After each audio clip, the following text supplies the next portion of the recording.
Il grande favorito era il campione sudafricano Chad le Clos, ma alla fine a spuntarla nella seconda edizione di Treviso Swing Cup è il padovano Andrea Toniato.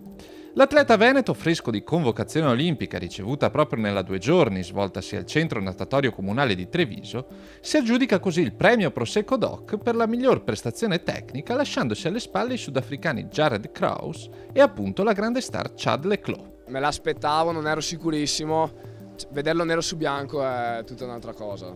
Adesso sono sicuro di andare a Rio.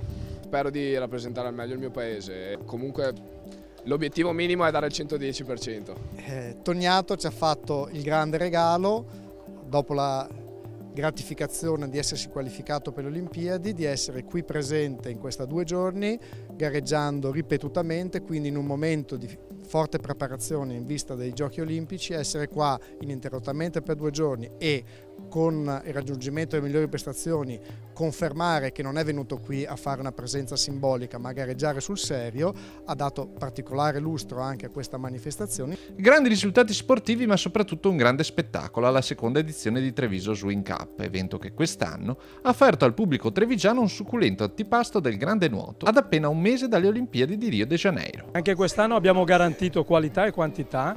Siamo riusciti a portare sia 8 olimpionici della nazionale sudafricana che la nazionale turca giovanile, che fra l'altro è la squadra che vince poi la manifestazione, più i vari italiani, Donazio Pizzini.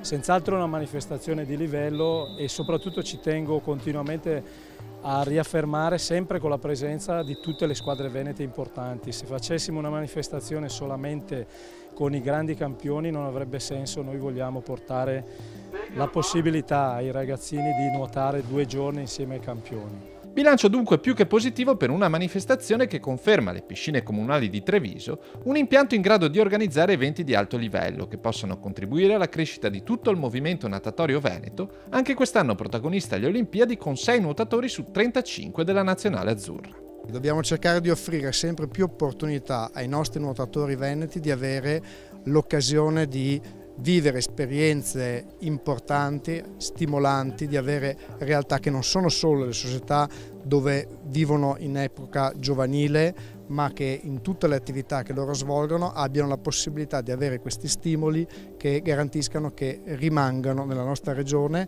dove crescono, dove ottengono i loro migliori risultati prima di essere poi fagocitati nei grandi club nazionali, che per carità va benissimo, però noi abbiamo anche l'orgoglio come regione che da sempre produce grandi campioni di poter avere i nostri atleti che rimangono nel territorio e che difendono i colori delle loro squadre di appartenenza. La prospettiva per il 2017 è fare di Treviso la terza tappa di un trittico del grande nuoto sul modello del circuito franco-spagnolo Mare Nostrum. L'anno prossimo, col fatto che i mondiali saranno in Ungheria, ci sarà veramente la possibilità di avere la crème della crème anche a Treviso, con Roma e Pesaro che saranno le altre 2 tappe.